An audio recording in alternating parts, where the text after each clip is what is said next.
congratulations olóríire ọmọ ọlọ́mọ yín gbogbo wa náà fún wa tó bá wà ju àga sí oríire náà máa wà ìyá kàmọ́ ó yẹ pamílẹ̀ ẹ ti parí rẹ̀ ní ìmọ̀ sọ tí mo fẹ́ fún wa ó ti yà mí ẹ ti parí rẹ̀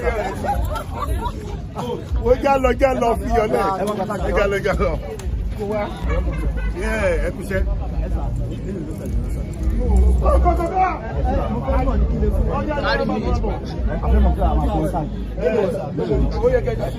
Ó ti fẹ́ lọ kún òun àtẹ̀yìn gbéra tán káàmọ̀ gbéra tán.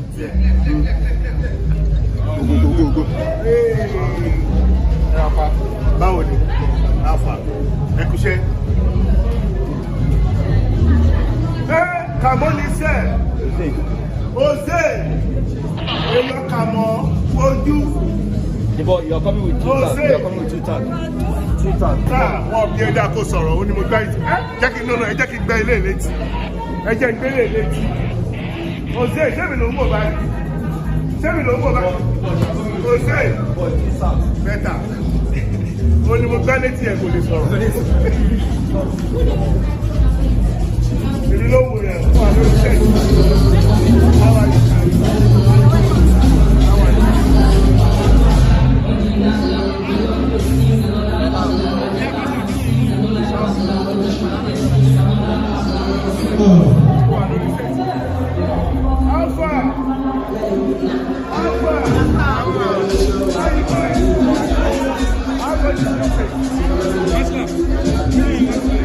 Ladies and gentlemen, it's all shades of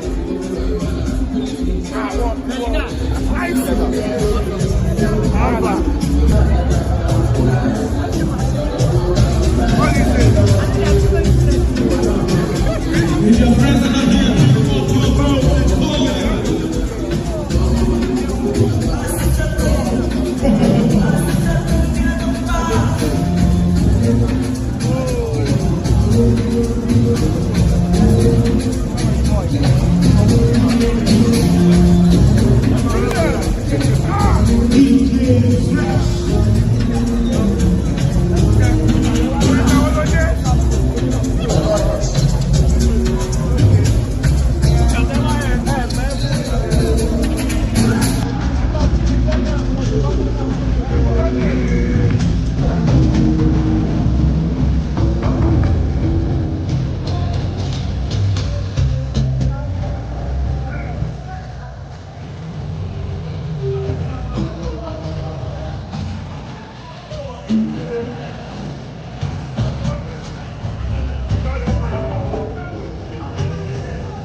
Our family will say that. That thing you say. That you say. How would we come? How would we go to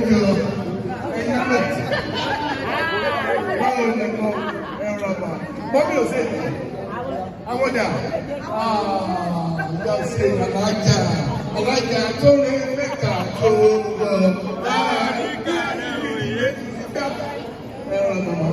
God bless you, man.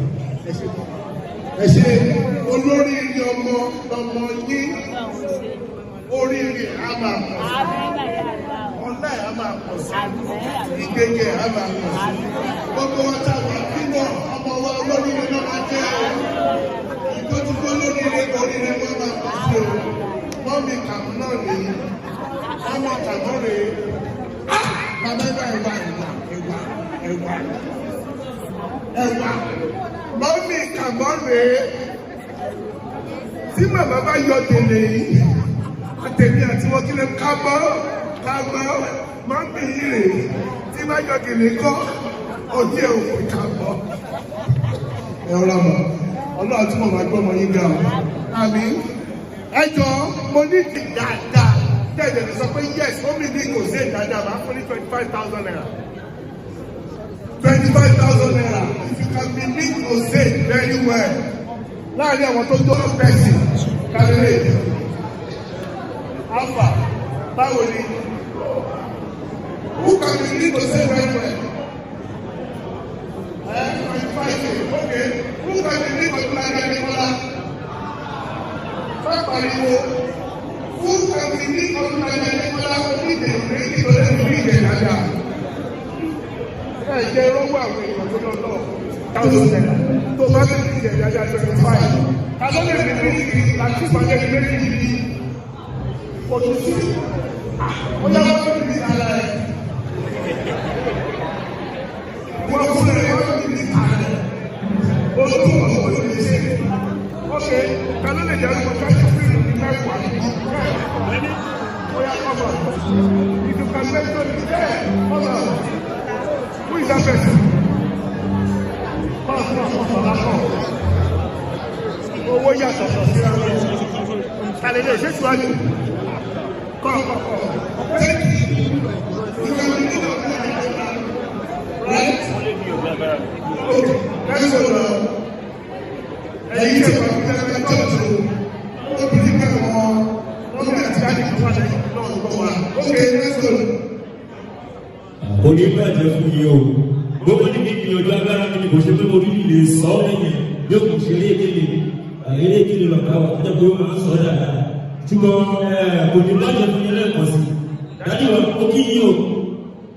Kí mo fẹ́ sọ̀rọ̀ fún ọkọ̀ ọmọ mi lówó ìrìnàjò nígbà tí wọ́n wà ju dájú wa àbádọ́lájà.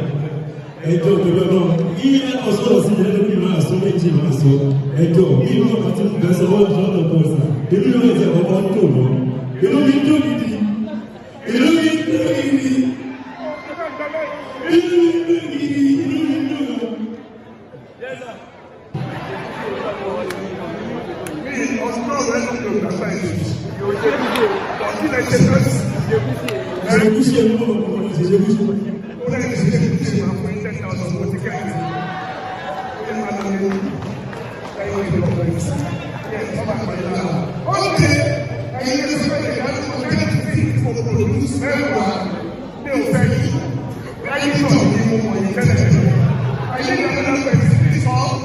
If you can mention 10 of my movies, correct, don't get me from having to produce by Day and Day.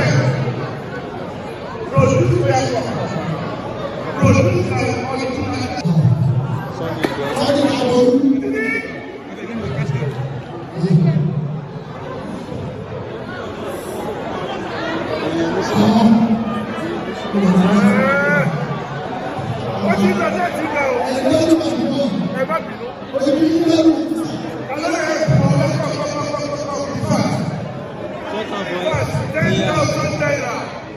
Then the person come outside, correctly the convention of my movies, produced by Odulade Adekolaya come. I don't mind, come, God bless you. No big day. This is the first time you make comedy show. Okay. You attend the Yoruba comedy show. By one comedy show. And Jose. So what are you expecting to do from Jose? How can you decide Jose? Where is he? I won't pay my money. Somebody say, everybody say, somebody say, okay. Most grateful you enjoy yourself today. Jose is something like on this stage. We can't wait to receive our wonderful, great comedian of our time, Jose. She said, I call Jose a beast.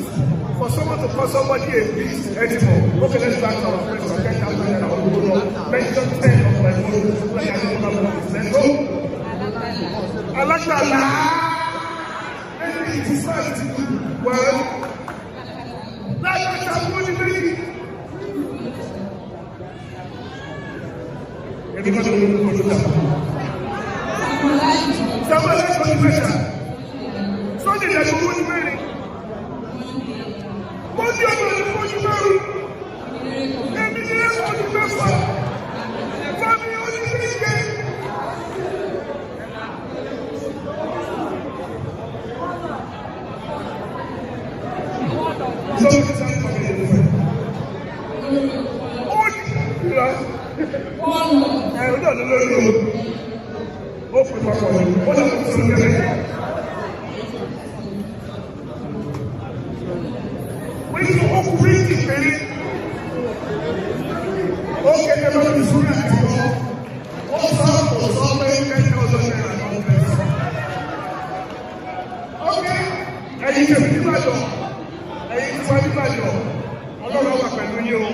Thank you so much. While you are waiting for Jose, while you are waiting for Jose, I said I will come out to say hi to you guys.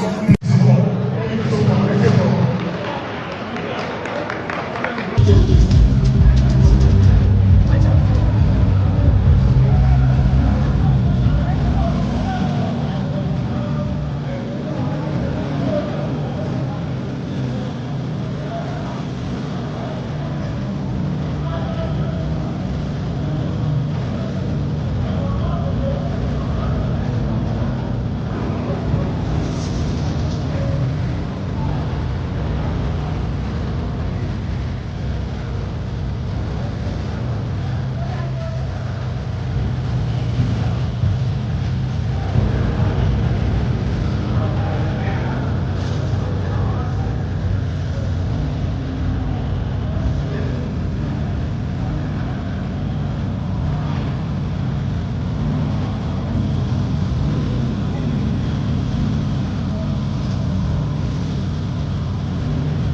Back. Dio. Ilé ẹ̀jẹ̀ náà ń gbà.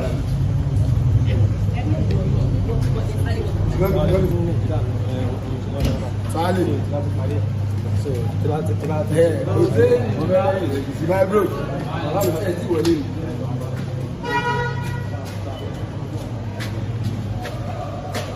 Please, do me the favor.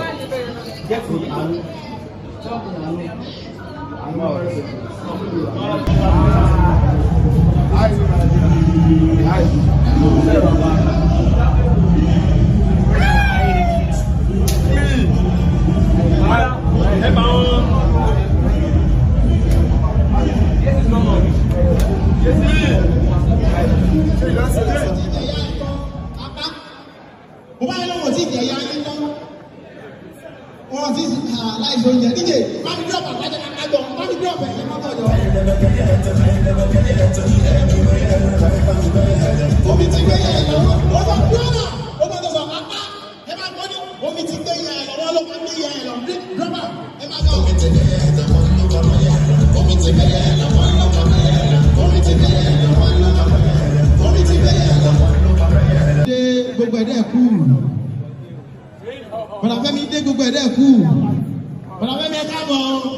Welcome, sir.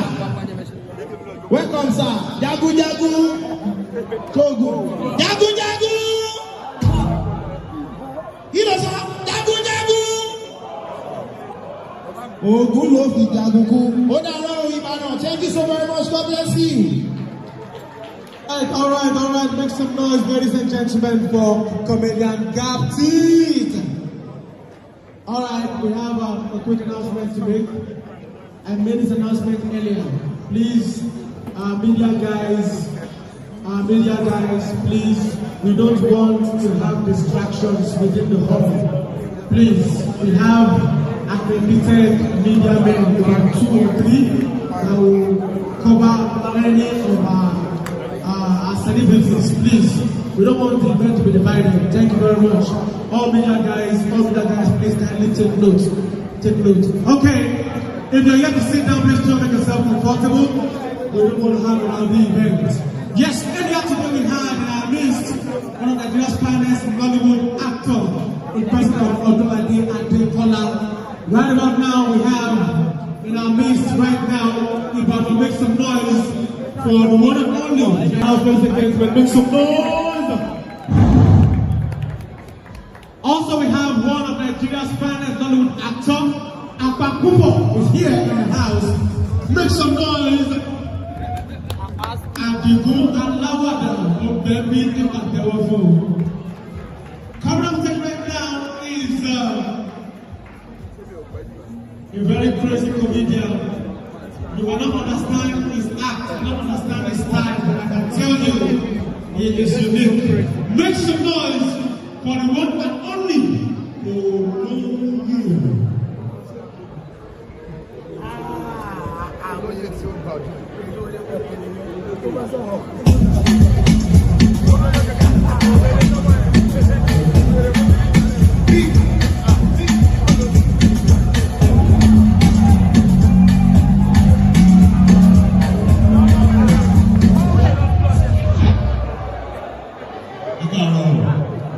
Happy birthday, everybody! Today, nítorí mi rí ló gbọ́ ní aṣáájú fún yín. Kò lọ fún àrà. Ṣé apẹ̀bálẹ̀ dé ní ìsinyìí? Bálẹ̀ sọ pé wọ́n tó làwọn fo ọ̀kadà ni. Èmi ẹ jẹ́ wẹ́dú, mo ti ṣàlàyé fún wọn. Àwọn anigiri kankan kan, òzé ni o, òun ló mú mi ata. Ẹ̀rù ti bà mí. Ọmọ wọn la fẹ́ gbé gbogbo kí ní ìjọba ìwọ ni gbogbo àwọn mímí ìtàjókòó àwọn náà kùlù bọ̀. Èmi ò bá yẹn lóde. Ẹ sọ fún wọn, tán bá ti délé o, tán lọ pe àwọn tó fowó lé sìmẹ́ǹtì. Gbogbo àwọn kìnìún ti máa sọ fún wọn pé àlẹ́ máa ṣe kìnìún lọ́dọ̀ àwọn kéékèèké. Wọ́n ní kìnìún kan o, Dàdí Fẹ́mi Adébáyọ̀ o, àwọn náà pa jàǹgó. Ẹ̀rù máa ń bá àwọn ọmọ léèké wù, àlẹ́ wọn fún ọtọ́ nǹkan. Mo sọ fún yín, tá a bá fẹ́ ṣe kìnìún yìí, ọ̀kan láwọn ṣe, torí wọ́n sọ fún wa pé 2x plus 3xy social study. Wọ́n ní 4x raised to power 2. Ilé jẹ́lẹ́dẹ̀ ẹ̀ńdí mẹ́rin pẹ̀lú àlọ́ pàtó. Tó bá jẹ́ yìí, lẹ́sùn ọ̀la ìmọ̀ṣẹ́. Mo ní ẹ̀mọ́tà kan fún àbúrò ẹ̀bẹ̀ ẹni pẹ́pẹ́ sẹ́wọ̀n fún lẹ́tà ìṣòro sí. Tó bá lẹ́tà ìṣòro sí ìlú sí. Báwo la ṣe lẹ́mẹ̀ẹ́ tó fún Yomọ̀jà lóyún? Ó ti ń ṣẹlẹ̀ tí bẹ́ẹ̀ ni ẹ̀ fúnra. Ẹyin ẹ̀ fúnra àìfúnra yìí sì ó ń kó bá wa. Èmi ní sí yìí tí bá gbé jẹ̀lẹ́dọ̀ wà. Báwo ló fẹ́ jẹ lójú sí? Àwọn ọ̀dọ́ tí wọ́n sọ jáde kò sí ẹkú rí bẹ́ẹ̀. Àwọn kí ni wọ́n ti ṣẹlẹ̀ tipẹ́tipẹ́tipẹ́. Èmi kọ́ ni mo fún ọ láti ṣe àgbọ̀ sọ bẹ́ẹ̀. Àmọ́ àwọn bẹ́ẹ̀ sùn ní sí níbo la ti fẹ́ rà kó. Àyè máa fi wọn jáde ó yẹ yín àmọ́ ó sì yẹ yín náà ó ń ta yín lọ́kàn ìjẹ́ torí ẹni wọ̀n náà tún tẹ̀lé bí léèrè àmọ́ torí bí wọ́n ti gbẹ́ kótó ní sí ẹ ti gbàyàwó sójà. Ọ̀tọ̀ làwọn tó sí fẹ́rẹ́ fún méjì. Àyè máa bá bàbá yìí wọ́n lọ sọ wa ní o kọ́lọ̀ ó sọ wa ní. Ó ń yẹ yín kò sí orí yìí. Ó sì yẹ yín yẹn ó tẹ̀ ń lò wọ́n.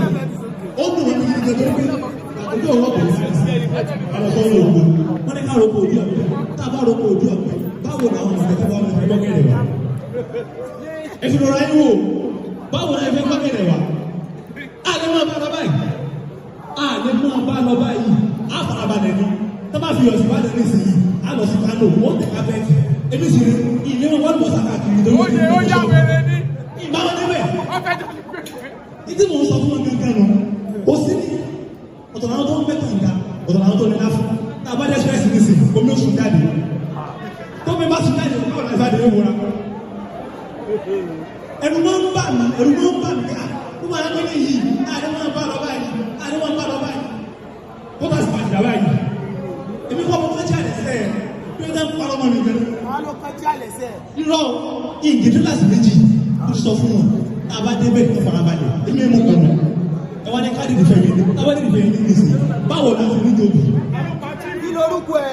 irọ́ èmi ẹ̀rọ ọjà sí òní ìgbówó àjọ ọ̀tọ̀ ní tó sẹ̀rọ̀ ọjọ́ ta lọ wọ́n á gbé bánà wà tó bá gbé bánà wà nísìnyí kò sí ni wọ́n dì lódò. ọgbà ṣẹ́ lórí àtò àkìní máa ń bí ẹni. irọ́ ọ̀tọ̀ làwọn tó wà mẹ́ ò wọ́n ti jáde ẹnu yóò àwọn jẹ transformer tèmi ó ti sọ fún wọn àlẹ́ máa ń bá lọ báyìí wọ́n tún ti ń bá àwọn èèyàn. olóyún nínú ìsọ̀sẹ́kọ̀ọ́ tó sọ iye wọn báyìí. irọ́ kò yé wọn kọ́ wọn lọ́tún. ẹyẹ ọ̀ṣọ́ yé yín. irọ́ ẹ farabalẹ̀ tábà tí ọkọ débẹ̀ mo sọ fún wọn ìmọ̀ ìgbà tí owó rẹ̀ fẹ́ dá lóyún àmọ́ mo abẹ́ ìgbàgbọ́ lókè nìbí mọ̀ àwọn tí wọ́n bá sì lè wọ́ sweater ẹ sọ fún wọn á dògbòrò wa ó sì jẹ transformer méjì ni nǹkan mẹ́ta náà bẹ̀rẹ̀ lọ́wọ́ wa àkọ́kọ́ àgbo ìkejì ẹnu ẹja ẹlẹ́kẹta ní pos ìrìn chájà nígbà táwọn sọ́tọ̀ ìwà ní sinmi wọ́n ní káwọn tí màlá ìsinmi ìjọ táwọn àdùnnọ́sẹ̀ kánívà gbogbo wọn gbùdùn ìsàgẹ́dẹ̀ tẹ́ẹ̀rí ilé bá ti délé ẹgbẹ́ òun ni tẹ́ẹ̀ bá ti pè wọ́n ìfarabalẹ̀ bá wọn sọ̀rọ̀ tẹ́ẹ̀ sọ wọn pé sìmẹ́ntì o orí adé ló wà o wọ́n sọ fún mi.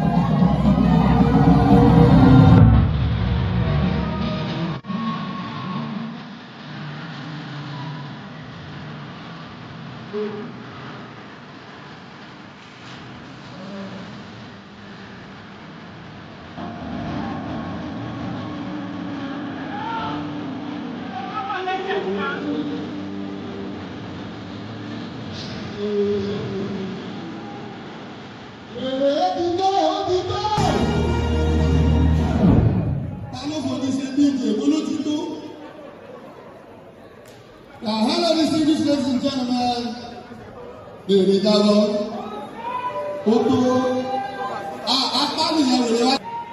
Thank you for coming out. Daddy mi náà. Ẹ wá jẹ́ tu Astafa ni wọ́n.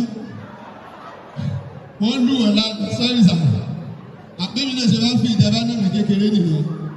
Inú yàtí Arsenal bọ́ sí ẹ̀ ní bọ́m̀bẹ̀ dáàdì mi. Ẹ̀ ní bọ́m̀bẹ̀ sà. So, yeah, big mommy, ẹgbẹ́ bá mi juwọ́, mommy mi ẹ̀yin náà juwọ́. Ìyàwó méjì ni dáàdì mi fẹ́. Ó dàgbọ́ láti tún sọ, I don't know. Mi ò rẹ̀ bẹ̀rẹ̀ dáàdì mi mọ̀ tí wọ́n tún sọ. Bọ̀ fáì láti má sọ fún àbúrò mi ni. Ṣé fáì láti dábàá mọ̀ tí wọ́n tún sọ? Ìgbà tó ò ṣe èrè. Orí èrè ò kí á nì. Olè ló ń gbà ní fíìmù olè. Thank you so much. Thank you so much for coming, Femi. I really do appreciate. I'm on joke with you. Everyone's here. I'm not going to walk on you. Who's in the middle of the trap? Oh, really? You got to walk with you. Thank you. So, I want to start by thanking. She's going to let them become. Thank you so much. Tẹ́bá fẹ́ ra lẹ̀, tẹ́bá fẹ́ ta lé, tẹ́bá ra lé MKH. Àrẹ nílẹ̀ tó ń tà lọ́wọ́ bá di legacy. Èdè yìí ló dàbí window tún bù yìí. Thank you so much. So what we do at Hairlux, I'll be telling us later. And I have my DNI pay here too. And I will sponsor one. Thank you so much. So I just want to brief you on what you are going to see tonight. Hello, Joko. I just want to brief you on what you're going to be seeing tonight. You're going to be seeing different shades of me. Yeah, I've done that on Instagram. So I just want to do it to you live and direct. Me on the plenary stage. Time to come on lórí bed, man on the stage. Yes. So I'm going to be doing 4 characters tonight. I won't tell you. I think your favorite characters based on your engagement. So I'm going to be doing them tonight. So watch out. I'll come back. This is the only time that can be normal tonight. Timothy Pada was on the stage. Now, madness. Thank you so much for coming out, everyone. Thank you. Daddy.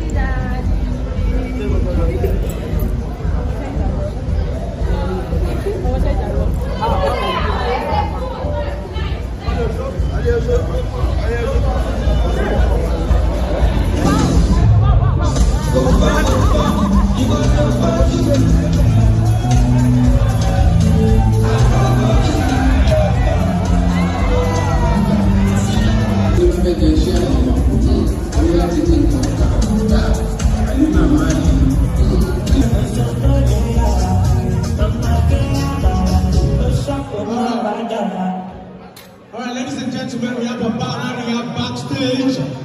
Right now, we are bringing up stage one of Ibadan's finest, who knows Ibadan for the world and only clean. Ibadan, what's up now? Now, some will put me out of the pressure for 2025 to 2026. So I want me to see. DJ, let's go. Maybe not tomorrow. Maybe not next tomorrow. But one day, we go make up. We go make up. Let's not say no give up. Let's go. I need a condition for something you shall be. Make an animation for my enemies. Don't let me go. Don't let me go. Don't let me go. Carry fast, come on, bring Taliban. No carry can be. For winter, every summer sun has to run around for the car. No.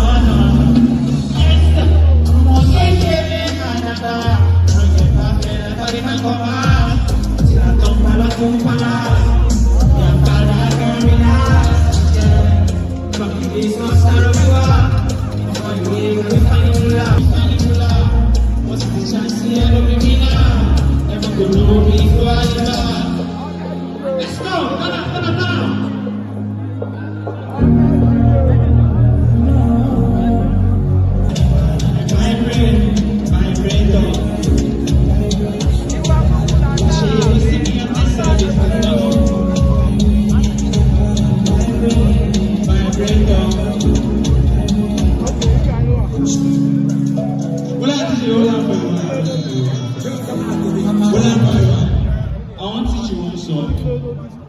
This song na song where we say, if you wear am, yeah, you go to reason your life. They think how you want actually like catch up.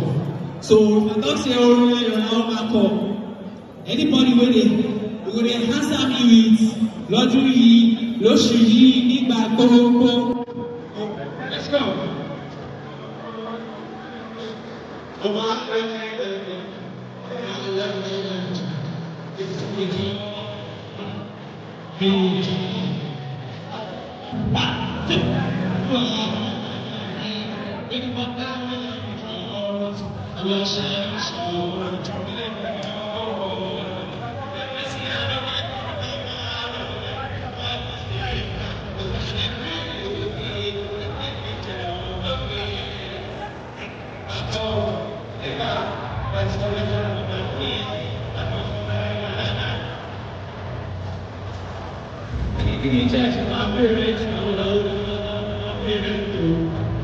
So, let's go!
Coming up stage now, we're going to need to calm down at this point.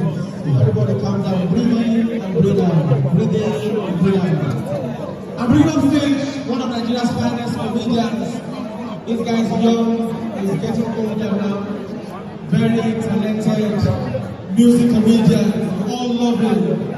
from Ibadan to Osogbo to Akure to Ekiti to Lagos. Make some noise, Ibadan, for the one and only creative Toby.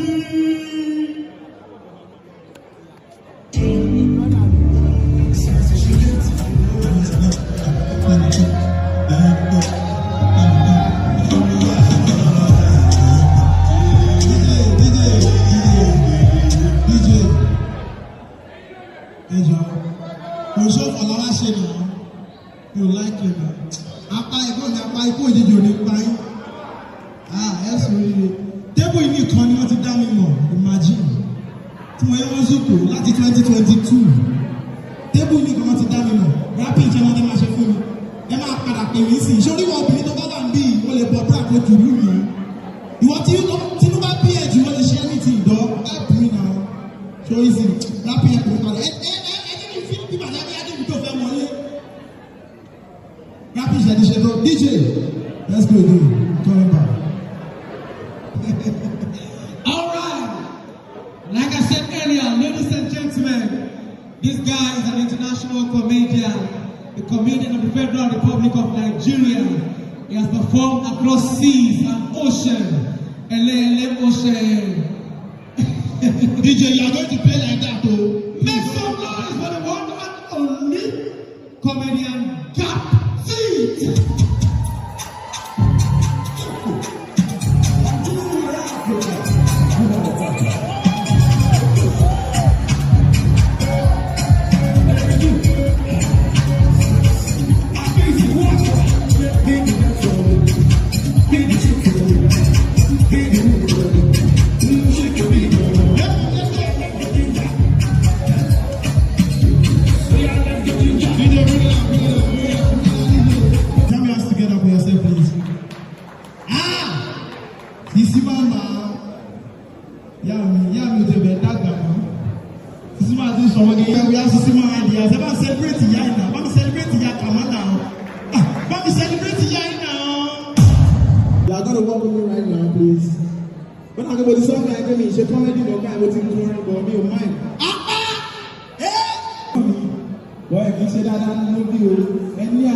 Now, ladies and gentlemen, so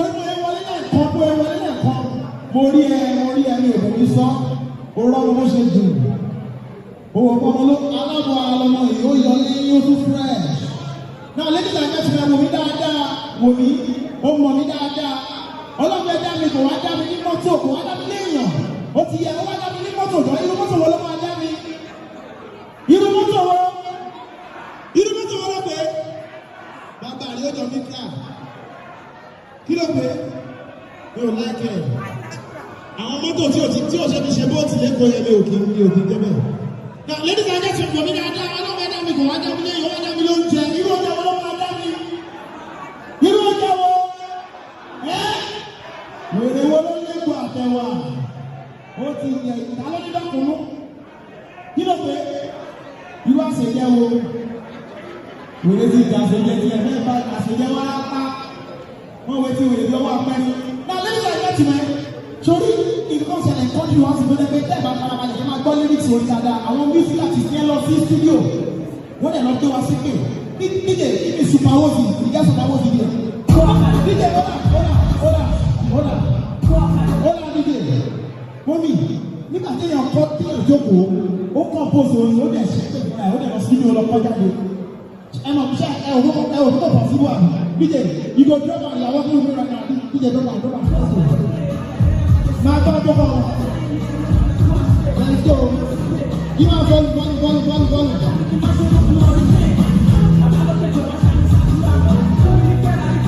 Máa bọ́. Ó yà ó bá tó sọ. Má jẹ̀ ká yé yẹ ní. Níyè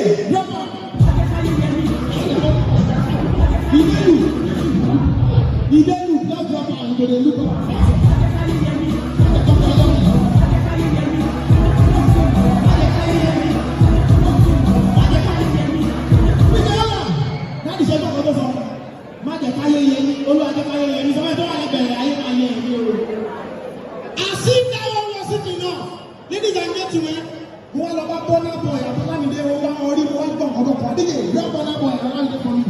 You go here with him talk. DJ, you're Bonner Boy. Let's go.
These guys have come all the way from Lagos.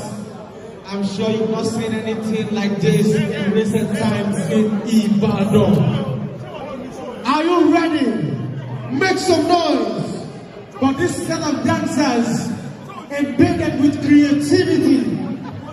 Ibadan, put your hands together. Make some. The Cartoon Boys, ladies and gentlemen. Cartoon Boys, ladies and gentlemen, make some noise for them. Put your hands together. Make some noise, make some noise, make some noise. This performance will thrill you. He makes me lie down in green pastures. He leads me beside still waters. He restores my soul. He leads me in right paths for his name's sake. Even though I walk through the darkest valley, I fear no evil. From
kí n fún ẹ ní dúró sí ní ìdèdáyé díẹ̀ sígbà ó lè àbí ẹgbẹ́ kí n fún 1 million èlò ní pẹ̀tẹ́ olúwa ti pè mí gan.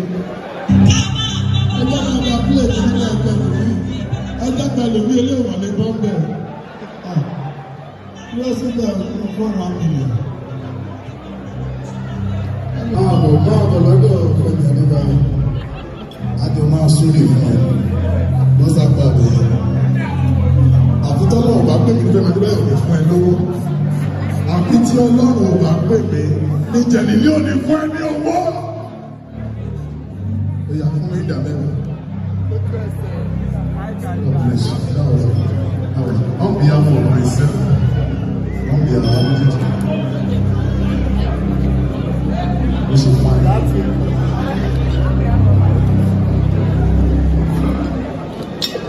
well, it's just mine.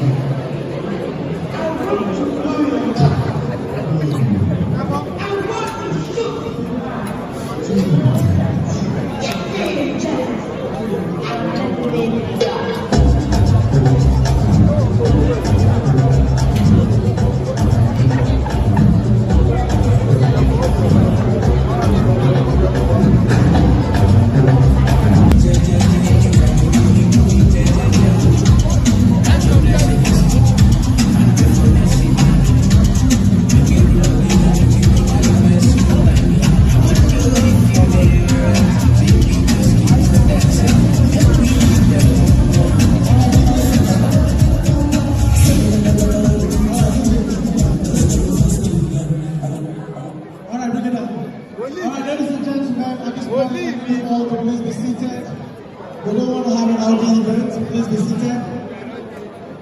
Jose is coming up right now. Please be seated. If you are here to sit down, please do make yourself comfortable. Our media guys, we need you guys to be coordinated. Please. We need you guys to be coordinated.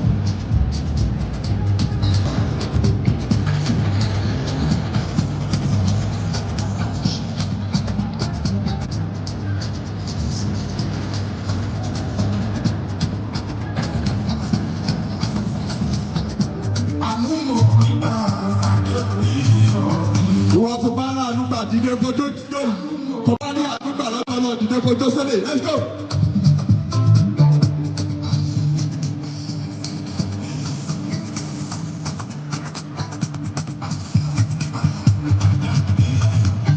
Àwọn kan proud sọ́lọ́hùn. Àwọn kan proud sọ́lọ́hùn. Wọ́n lè dídé kojú sọ́lọ́ wọ́n proud. Ọlọ́run wò yìí. Ẹgbẹ́ jọlẹ̀. Ẹgbẹ́ jọlẹ̀ kẹ́kẹ́.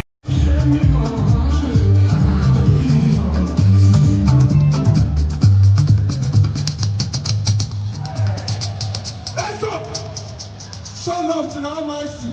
If you're happy to be alive today, let's go.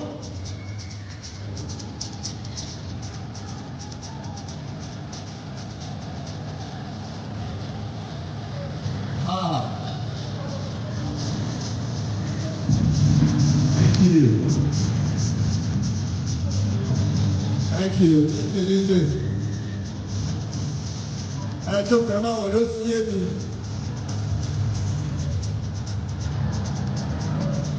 Thank you.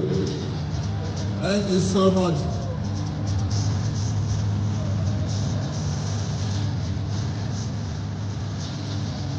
Yeah. Oh yeah. Thank you, DJ. Oh yeah, your time on left. Your time on left. Oh yeah, your time on left. Oh yeah, your time on left. Oh yeah, your time on left. Right, your time on the left. Oh yeah, your time on the left. Thank you, DJ. Ibadan. You see the reason why you have to be thankful to God. Ẹ jọ̀ọ́ mo fẹ́ kẹ́ gbọ́. Àwọn kan pariwo bẹ́ẹ̀. Bébí ṣe ń bọ̀ ní Ìbàdàn lénìí. Kí n tó kúrò wọ́n á pè mí. Ìlọrin ni mo ti kúrò. Bí mo ṣe fẹ́ máa bọ̀ wọ́n lọ́rẹ̀ mi kan l'accident. Banji lórúkọ ẹ̀. Mo wá sáré yà lọ́sítù mo lọ wo Banji. ìgbà tí màá fi dé hospital a pè Banji ò dáhùn dáadáa a ní kí Banji gbé ọwọ́ ẹ̀ Banji ò rọ́wọ́ gbé Banji gbẹ́sẹ̀ kò rẹ́sẹ̀ gbé Banji yí orí yìí Banji ò rí orí yìí ẹ̀yin wá wà ń bí ẹ gbọ́wọ́ yín sókè ẹ gbé sókè ṣẹ̀díkẹ́ ẹ rọ́wọ́ gbé ẹ gbẹ́sẹ̀ ẹ lift yẹ ọlọ́run wà pẹ̀lú yín ni ẹ yí orí yín sọ́tún ẹ yí sósì ṣẹ̀díkórí yín yí ṣẹ̀díkórí yín yí orí tí yín yí orí Banji yìí àní kábàámọ̀ lórúkọ Jésù ẹ ṣàánú àdúrà. Ladies and gentlemen, Ibadan! On behalf of Hussein, I want to say a very big thank you to you. Inú mi dùn fún nǹkan tí mo rí. Hussein, gbogbo wa la mọ̀, alákìtìyàn ọmọ ni. Èyí tó ṣe yìí kò ní já ṣe mọ́ lágbára Ọlọ́run. Mọ́mí ìdádì ẹ̀ ní fojú sunkún ẹ̀. Gbogbo àwọn tó bá bá yín ṣàmì, àwọn náà ní fojú sunkún tiwọn. Àwọn tó bá bá yín ṣàmì nìkan ni o. Àwọn tí ò bá lè bá yín ṣàmì wẹ́ẹ́. Ó kù sí wọn lọ́wọ́. Ladies and gentlemen, without wasting much of your time, mi ìfẹ́ lọ sáwọn kan tí mo rí tí wọ́n ní pè tọ́dẹ̀ ń pè níwájú ọlọ́pàá wọn ní pè wòlíì àgbàkú ìjókòó. Ladies and gentlemen, I have the singular honor to bring on stage the next performance. Ladies and gentlemen, welcome Dr. Badu.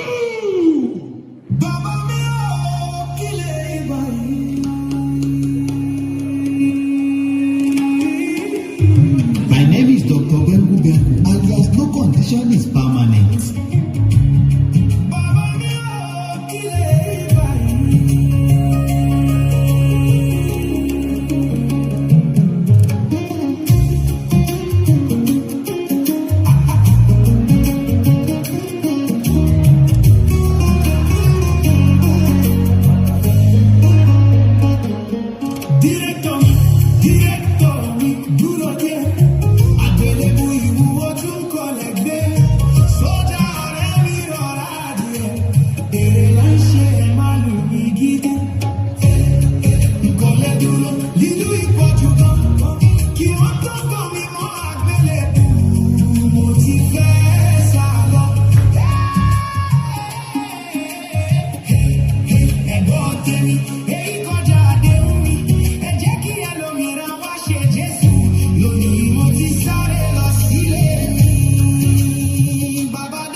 Ibadan, good evening. How you doing? Oh, I love you too. I love you, my bro. Ibadan, ẹ kálẹ́ o. Ìgbà tí mo kọ́kọ́ wọ inú bí àwọn èèyàn ra tébù show Hussein. Òṣogbo ni mo ti wá. Tí o bá ṣe show lóṣogbo báyìí. Tó fẹ́ ta tébù. Ìbẹ́ ilẹ̀ jókòó tó dàbí àti ẹ pé èèyàn kò sáwọn kan tí ń lọ tí bọ̀ pátí làwọn ṣe kì í ṣe event pátí. Ẹnìkan wò mí lẹ́yìn stage ní ṣòkòtò mi tóbi. Ẹjọ́ ìgbà tá a kéré ẹbí ẹ̀mí witness ìgbà tá a kéré iléyá ló lọ yìí. Either iléyá o either Christmas o you are a Christian you are a Muslim. Nígbà tá a kéré gbà yẹn àwọn parents wa tó máa fẹ́ ra aṣọ fún wa irú aṣọ wọn náà máa rà bá ń bẹ̀ wọ́n á dù ẹ lọ tẹ̀pẹ́ tó bá lò ní Christmas yẹn wà tún lò ní wọn bí ẹ. Ladies and gentlemen, not to waste too much of our time, I want to take you back to India by God director here. How many of us love Asake here? If you love Asake, let me say that. Fine. DJ. Somebody says if I don't like Oribo, one lyrics or Remoni.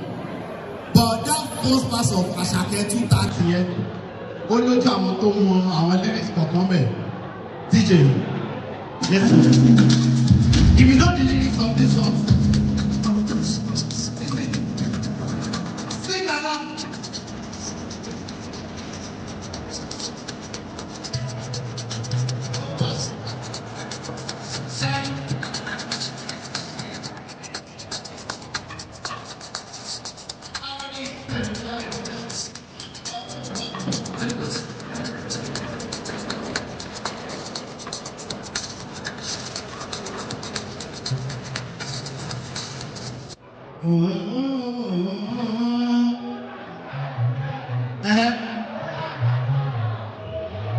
Bring it down. Now imagine Asake is not a Nigerian artist. Asake is from India. Ẹ wọ inú ìwà yìí, ká ní India ni mo ti wá, ẹ fún mi lórúkọ India kan. Táwọn pé bàá balẹ̀. Raja. Rahul. So let me now introduce myself as Dr. Bengu and Asake at the same time. 2:30 and directory. Ladies and gentlemen, you are welcome to Ibadan because of Ozen. Today we want to give you a song. My name is Dr. Bengu and I'm with Asake in this song titled 2:30. Welcome. Wakari teacher I'm here from India. I can't open the come over to stage only one India. And the color to buy the work on you want to DJ. Let's have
Thank you, ladies and gentlemen. Dr. Bengu is my name. I love you. Good evening.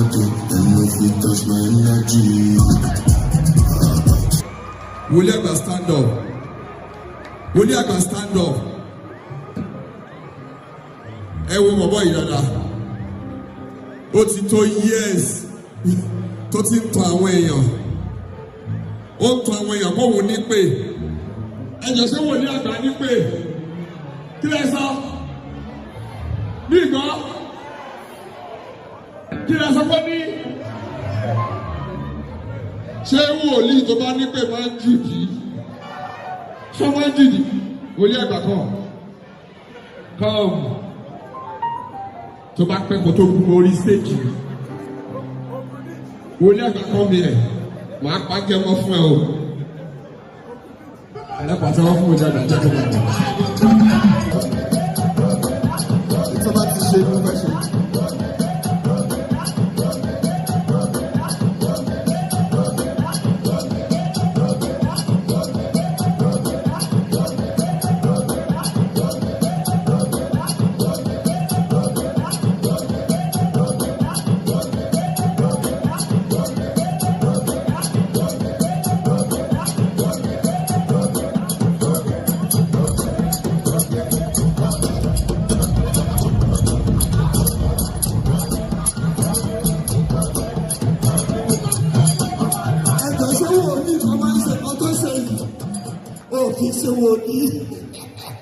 Ladies and gentlemen, put your hands together for Wole Agba.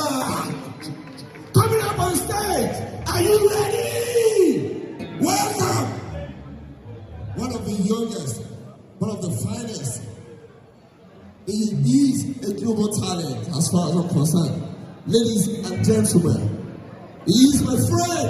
Welcome on stage, Baba Alaria! Má bù mí o, sọ̀rọ̀ pé mi pọ̀ ẹlẹ́, má bù mí o, má bù mí o. Àbúrò ọ̀pọ̀ wà lára rẹ̀. Kólódé ní Ìbàdàn, ẹ̀jẹ̀ fáwọn ẹ̀jẹ̀ náà dápọ̀ ẹgbẹ́ fáìsì mi sókè dáadáa. Ìbàdàn ẹ káàlẹ́ o, Ìbàdàn ẹ káàlẹ́ o. Ẹ̀dà obìnrin fóònù tí ń bẹ lọ́wọ́ rẹ̀. Ìran tí ń bẹ lórí rẹ̀, iṣẹ́ apá rẹ̀ ló fi rà á pàǹpà àtẹ̀wọ́ fúnra rẹ̀. Obìnrin o, wọ́n lọ́ra wíìgì orí rẹ̀ o, kò ṣe wúkọ̀ bu o, pádáadáa. Ọkùnrin ní ọ́ láti ìgbà tó ti gbéyàwó lé ọ̀bọ̀bìnrin ìsùn rí pàǹpà àtẹ̀wọ́ fúnra rẹ̀ kórè rẹ̀. Máa wọ ẹ̀gbọ́n tí wọ́n fi títà wọn ṣe sọ̀tẹ́ńkọ́ tó bá bì í ẹ̀. Àyè náà tún pàtẹ́wọ́ ọjà jẹ́nẹ́rálì ẹ pàtẹ́wọ́ fúnra ní báwo wọ́n dá wọn padà láyọ̀ àti lálàáfíà. Ẹ dákun gbogbo èèyàn ẹ bá ń pariwo gọ́ọ̀mẹ̀ntì you can do better. Ẹni ẹ pariwo gọ́ọ̀mẹ̀ntì you can do better. Nígbà táwa kéré inú fíìmù láti máa ń rí bí gbọ́mọgbọ́mọ ṣe máa ń gbèyàn experience ẹ̀ rí. Gbogbo ẹ̀ ti paní sanjẹ́ẹ̀kì bọ́ bá tún sọ̀rọ̀ bẹ́ẹ̀ lónìí òní fún wọn sọ̀rọ̀ mí mọ́. Nígbà tá a kéré inú fíìmù Yorùbá láti máa ń rí bí ẹsẹ̀ máa ń gbọ́ máa ń gbé bẹ́sẹ̀ fi ń ṣògùn owó àrírí lójú ayé débi pé wọ́n wá máa tọ́jú àwọn ọmọ kanú gbó. Ọlọ́run ọba wa mú Nàìjíríà padà bọ̀ sípò. Kíkéré táwa kéré ojú wíńdò láti máa wo TV ilé olé ń gba tí ó sì sí nǹkan tí ó ṣe wá. Èyí gbogbo nǹkan ti yàtọ̀ láyé ìgbà yẹn ní ọ̀lọ́run tí kòtò ayé dà. Ọmọ àwòrú fíìmù lóru ní ojú wíńdò ilé olé ó sì tún délé láyọ̀ kò sí tí ó di ọgbẹ́. Ta ló wọ́n ti yá o.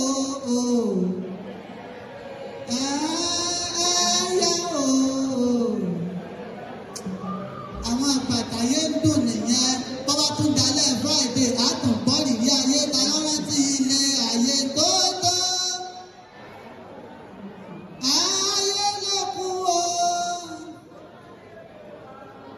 Ẹni nǹkan bá dé bá. Lóríṣiríṣi.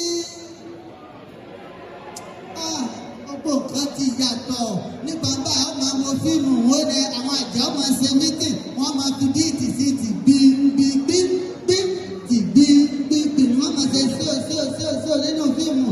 Wọ́n lè rán òyìnbó yí àti ìyàgbó kán wọ́n ní wọ́n lọ mẹ́jẹ èèyàn wá. Ayé ìsìn kọ́ o, àjẹ́ tí wọ́n sì ní ìjẹta kọ́ wá mú ẹ̀jẹ̀ mi bó ṣe dé fúnra rẹ̀ ní advice mi pé ẹ̀gbẹ́ máa lo blood tonic kí ló dé láyé ìsìn. Nígbà tí gbogbo ẹ̀dá náà ṣe é ní lọ́wọ́ tó tí òròwó ṣe sóòtọ́ ọkọ̀ dáàtì ni ó ní sóun lè ró ògùn owó ṣe agbéra lọ ní Ìjẹ̀bú Òde. Inú fíìmù lẹ́tí táwọn abìjà máa ṣe ògùn owó fún ìyàtọ̀ máa jẹ́ o wọ́n ṣe ògùn owó bọ́ládé Mr. Money. Kí làárọ̀ báyìí àwọn máa tákà láàrin ara wa kí ni ìwọ jẹ lójú oorun kí ni ìwọ jẹ lójú oorun nílé wa number 1 ní ọjọ́ kan ní pásítọ̀ délé wa lónìí bẹ́ẹ̀ bá fẹ́ láàánú lè tẹ́ fẹ́ lówó ìfàsẹ́yìn lójú oorun ẹ má jẹ lójú oorun mọ́ bẹ́ẹ̀ làwọn pásọ̀ pé eléyìí àti ẹ̀ máa ti ń ṣe.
lẹ̀ ṣe mí. ọmọ wa ló ṣe kàn. Kì í ṣe báskẹ̀tì mo fi gbé kẹ́ lọ sa ìgbínú òjò. Dádì nǹkan náà yín ti fẹ́ máa ṣe bí ààrẹ ẹ bọ́ sí mi.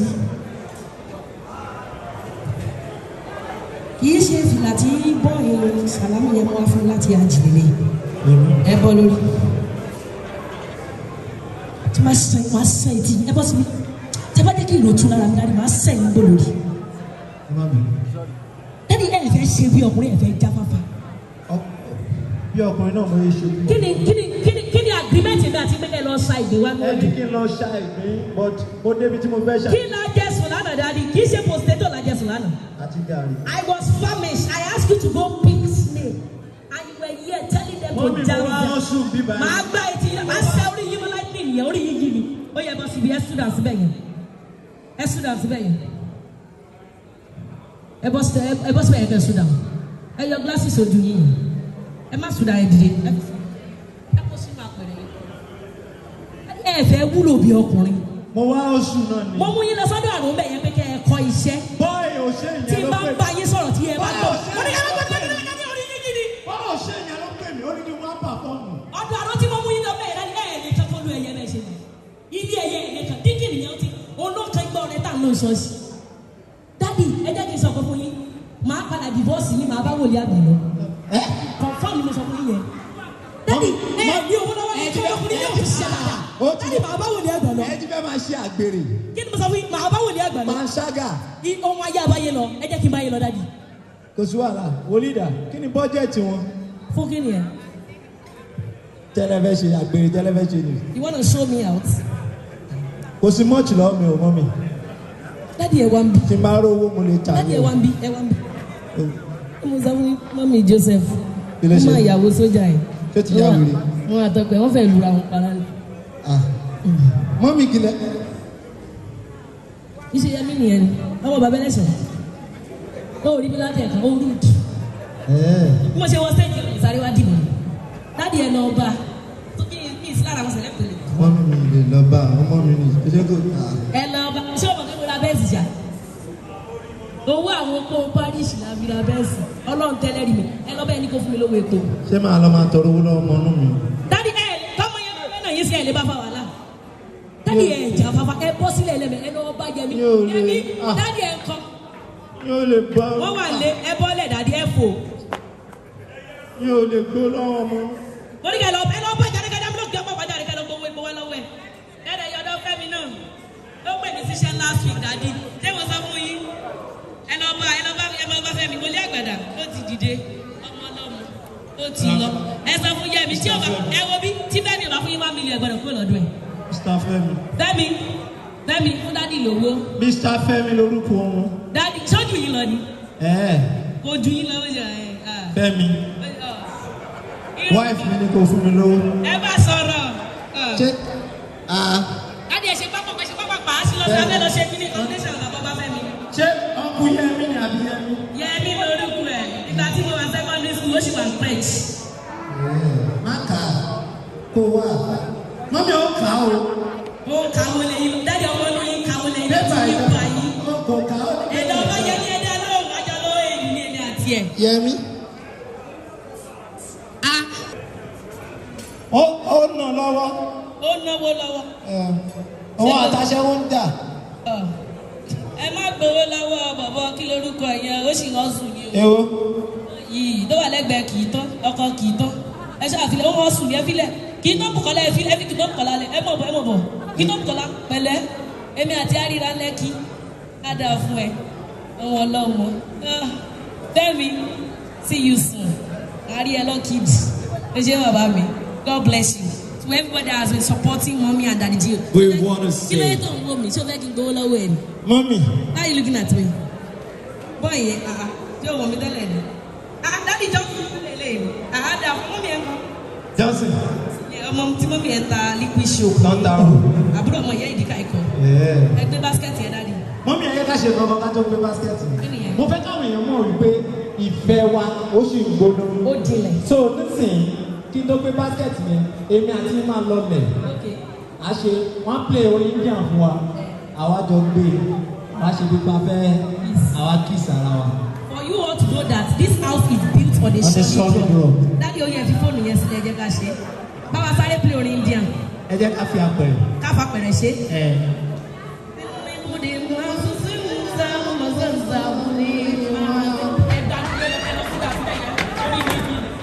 Shalom everybody. Femi Adebayo wà ní ìbílọ̀níà. Kàmọ́ state.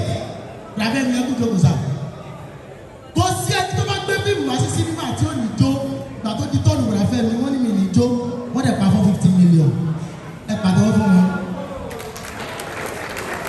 Ọkùnrin mi as a Christian tẹ̀ bá pawó 10%. Ó yẹ kó lọ fún Jésù. Ẹ̀yin ò wá ní Jésù aláàlẹ́ ní. Ṣùgbọ́n ẹ gbàgbọ́ nínú ọ̀rọ̀ Yorùbá kan tó sọ pé ẹ fi ti Késárì fún kíni fún Késárì. Ṣé ẹ mọ third name mi? Késárì mi. Ẹ̀yin èèyàn kí ni 10% 450 million? Mi gbọ́ sá. 45 million. Ẹ ṣòyìnrè.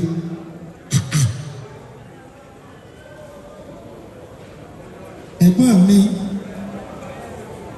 lórí pé wá comedy show bọ̀dá. Ẹgbẹ́ bọ́ọ̀sì wọ̀ fún ọ. Bàbá ìlọ kọ́ ilé bí ìgbà síbẹ̀. Wọ́n lọ kọ́ studio kan síbẹ̀. Ẹ̀sà kò sí. Èdè ọ̀dà. Báyé ìgbà débù mi nì. Ọ̀nà ibù. Ilẹ̀ yìí. Wọ́n ti bẹ̀ bẹ̀rẹ̀. Ẹ̀ṣẹ̀ ọkùnrin fẹ́ mi wọ́n ti wò pé ìrọ̀lẹ́ mi yóò tu mi láṣẹ mi. Wọ́n ti gbé kàmẹ́. Ní kàmọ́. Wọ́n ní gbẹ́dọ̀ àjáde. Ọmọ mi ní kàmọ́. Ẹ̀sẹ̀ pé ọlọ́run wà. Ó tún lè sọ̀rọ̀ ní ìlú wọ́pọ̀ tó ní kárísímà. Ẹ̀sẹ̀ pé ọlọ́run wà. Ẹ̀kọ́ sí lórí ẹ̀kọ́ tó ní ìlú àtẹ̀kù yìí. Ìgbà wọn ló tó sáré kí n tètè. Olóòrùn ọ̀sẹ̀ ọ̀gá ìgbà tó ń yáwó ní àwọn náà ṣe tó tó tó ọlọ́run bá tẹ̀lé ní ìdílé rẹ̀ kọjá wá gbà tẹ̀lé tẹ̀sí. Ó ṣe dà ó ṣe ẹgbẹ́ ìdílé náà. Ọmọ tó ní tó ti bẹ́ẹ̀ sépò ẹ̀jọ̀ ẹ̀ṣẹ̀ àfọ́jú mi. Oníjìbìtì ni ìwọ ṣe. O ṣe ọlọ́run mi. Ẹ ti ń sùn. Ẹ jẹ́ ń tún sọ lẹ́ẹ̀kan sí i. Bíbélì nígbà tí ènìyàn sún ọ̀tá dáadáa. Ṣùgbọ́n mo mọ̀ pé ìwòye ọdún tó ń bọ̀ ẹ̀yin náà sùn wá síwájú. Ẹ̀yin rẹ́gúlà ṣe ń gbọ́ mi. Ẹ gbọ́ mi. Ẹ jẹ́ máa lọlé. Sẹ́rí àsìkò tí mo ní ọ̀pọ̀. Gbogbo àwọn tó ń ṣe fíìmù kan wà níbi gbogbo wọn ni mo kí. Mo bẹ̀rẹ̀ látòrí ọ̀rẹ́ mi Kàmọ́. Ọmọ tó bá soríire náà làwọn òun la gbọ́dọ̀ mọ táàgì. Ọ̀rẹ́ mi Kàmọ́. Kàmọ́ ò rọrùn láti mú online. Offline ni mo ti lè rí mú. Báwo rẹ̀ lè sí mi? Offline yẹn gan mo tún gbọ́dọ̀ kíra mi. Ó lè ọmọ àgbẹ̀. Ọ̀rẹ́ yẹn ló fi ẹ̀wọ̀n ogun ẹ̀rọ sàlẹ̀. Tẹ́tí wọ́n wà bẹ́ẹ̀ mu. Sẹ́rí, kíní kan ṣẹlẹ̀ ní àná tí mo wo fíìmù. Mi ò ní parọ́ wà láìkàlà ìṣúná mi láìlà sí láwà. Wà lẹ́nu náà, ọ̀sùn náà ni. Sẹ́rí nígbà tí ọlọ́pàá mọ orí. Sẹ́wọ̀n ẹgbẹ́ tí ọlọ́pàá bá fẹ́ mú yàn ní ìlú òyìnbó, wọ́n ti yọ mini báàjì wọn tó bá ti lọ sí ẹ báyìí. Wọ́n fi sápò padà LAPD freeze. Sẹ́wọ́n nínú Yorùbá movie ẹ̀gbọ́n mi wà ní Mọ́lá ní ọlọ́pàá. Nígbà tó yọ káàdì yẹn jáde, sẹ́tì ọ̀rọ̀ tó wọ́n sọ, stop here, whatever you say will be used against you. Used against you. Àwọn àwọn máa ṣe mistake tó lọ zoom wá ìtàkù dání. Ọlọ́pàá kí ni federal body láwo? Engineering department kí ló wá lára káàdì ọlọ́. Ẹ wo mi ò ní àkókò púpọ̀. Àwọn ọmọ tí wọ́n gbé lọ ọlọ́run bá mi yóò bá mi dá wọn padà. Àwọn tó gbé lọ ọlọ́run bá wọn dá wọn padà o.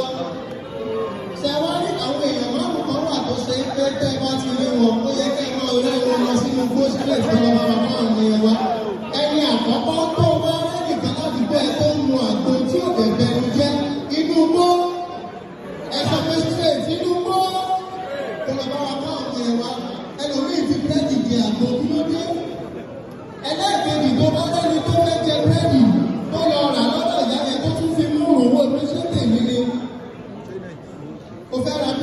òjò sí shoprite kó lọ máa tẹ kú ìyókù yàtọ̀ wọn máa sùn kó tún kòrò ẹ̀ wọ́n wà fẹ́ fọwọ́ tẹ̀ inú gbọ́ kó lọ bá wọn fáwọn wọn ẹlẹ́ẹ̀kẹta tó wá lẹ́ni tó méjì kọ́ọ̀lù lẹ́gbẹ̀ẹ́ tọ́wọ́ rẹ̀ kúrò lórí red button ẹlẹ́ẹ̀lógún ọ̀dọ̀ kí n pàṣẹ ó ti kọ́ ọ̀tí ẹ̀ inú gbọ́ sórí the last but not the least ìwọ́n tó ṣe pé ilé tó ń gbé lẹ́nu ọ̀nà tọ́lẹ̀tì ẹ máa ń fi bọ́ọ̀bù lọ sílẹ̀ táwọn èèyàn ti wá fọṣọ tán ẹ máa dà sílẹ̀ tẹ́lẹ̀ fi flush sórí gbogbo nínú ilé yẹn inú gbó ẹ lọ bá wa kọ́ ọmọ yẹn wá tó wá lélẹ̀ ìwọ́n tó ṣe pàdúgbò tó ń gbé tí 12 bá ti lù ẹ máa bọ́ sáàdì kan kó nílé gbélé lálejò owó ta tó wọ́n sáàdì yẹn kẹ́kẹ́kẹ́kẹ́kẹ́kẹ́kẹ́ ẹlòmíì wọn kú fèrè inú gbó.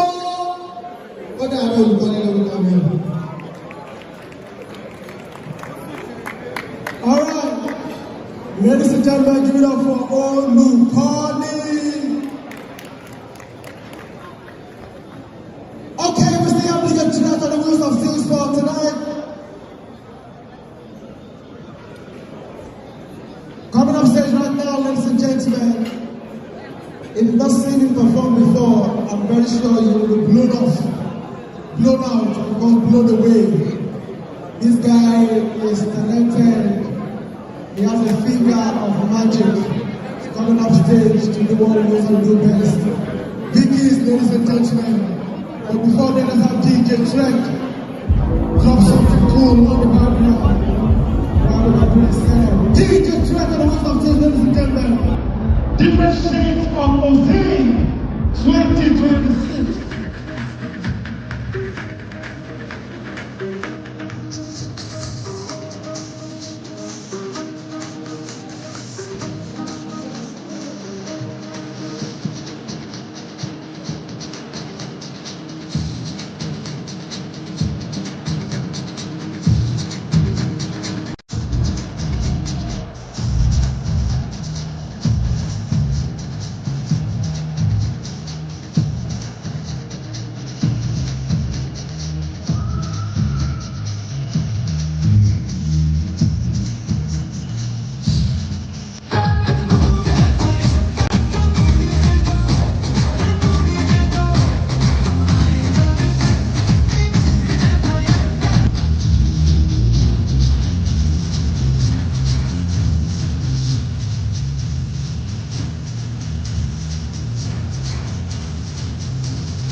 Kẹ́tì ẹ̀kọ́ gbọ́dọ̀ wà fẹ́ tẹ̀. Kí ló yẹ kó sọ pàtó dé? Kí n sọ lọ fún ìtọ́jú fún ọ̀pá rẹ̀ àbí kí n máa fò bí ẹyẹ. Ó lè sọ sọ́rí. Sọ́rí. Bẹ́ẹ̀ ta.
sọ̀rọ̀ Arsenal ní láìpẹ́.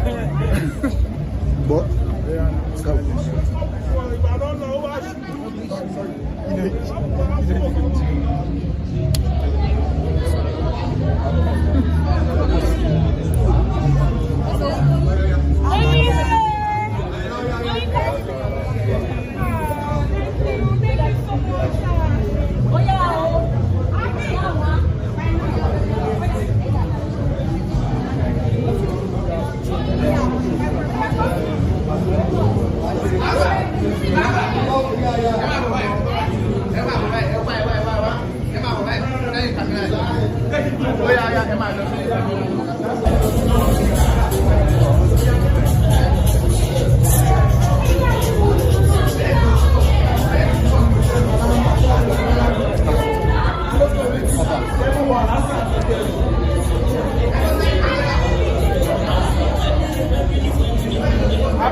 Happy.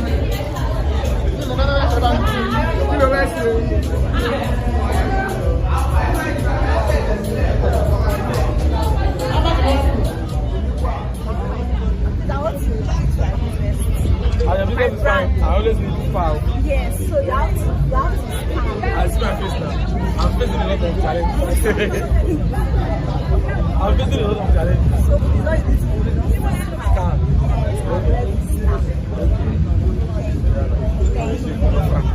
You're not feeling anymore. You have to stand. Are you serious? Are you serious?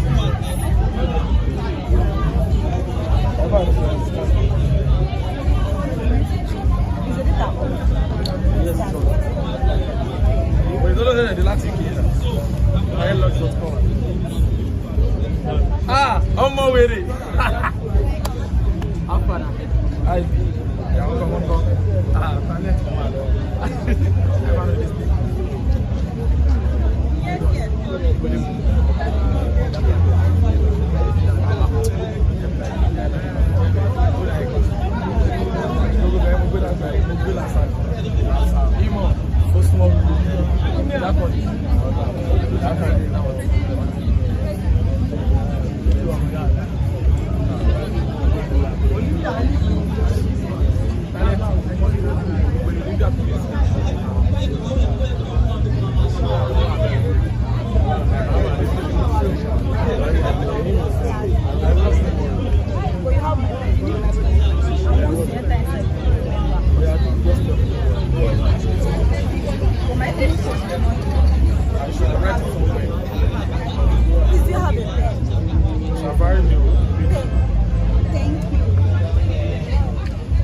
Apa 100 bàbá mi.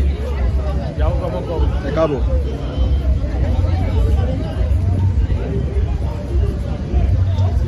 Wàhálà ti ṣẹlẹ̀ o.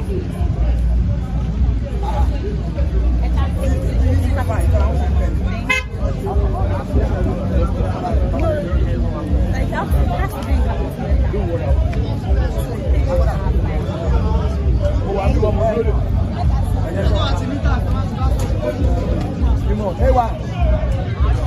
Ah!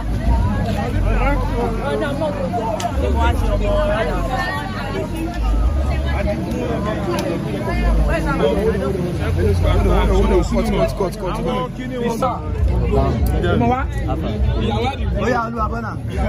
ìyàwó mi kékeré ẹlẹ́yà ńkọ́ ẹ̀ẹ́dẹ́ ẹlẹ́yà sáré iná mi apá kú fò níbàjẹ́ ọmọ ìyá mi ẹ̀ ṣáà pọ̀ bàbá afá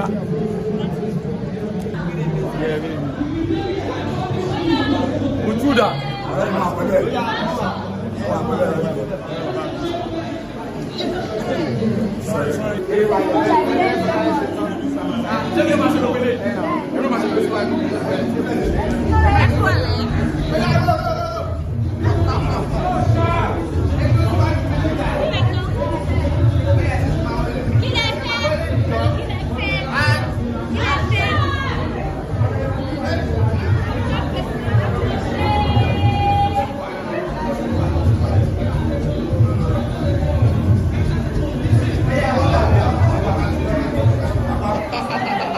Best.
ṣe interview.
What do you want to do?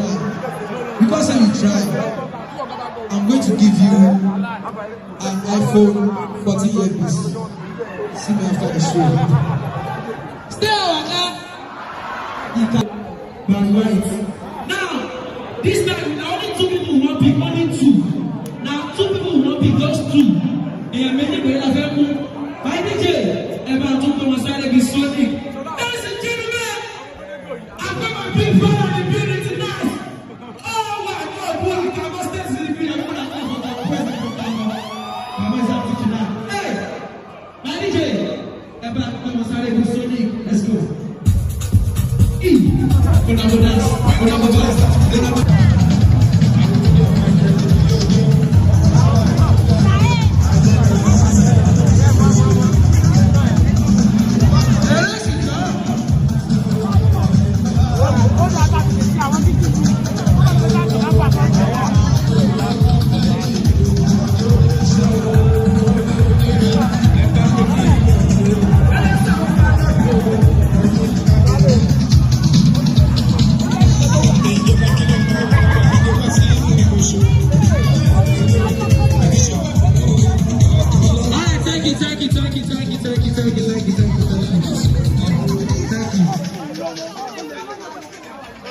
Wow. If you know you're having fun, clap for yourself. If you're having fun, clap for yourself. Alright. Stay on water. Stay on water. Stay on water. Èmi kò tó sọ̀rọ̀ o. Ibẹ̀ yẹn ló fi sọ̀rọ̀ o. Iná yẹn bá tàn sáwọn tó ń sọ̀rọ̀ ẹ̀jọ̀.